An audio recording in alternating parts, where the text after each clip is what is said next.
suwe kanggo ngenteni lewonge atiku karena kesakti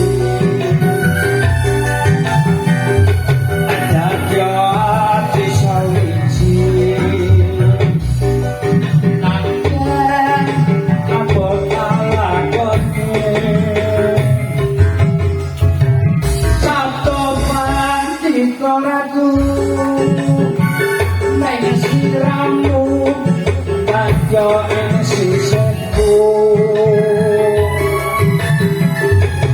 mugi Gusti milahi tresnaku lagi mawa mati hei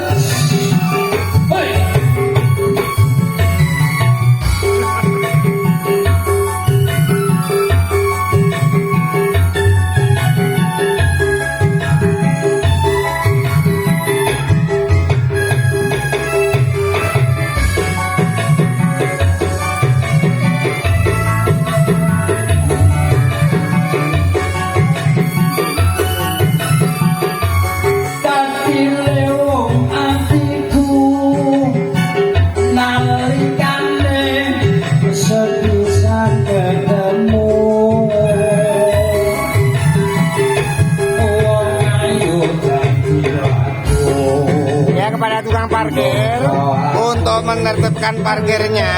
Iya.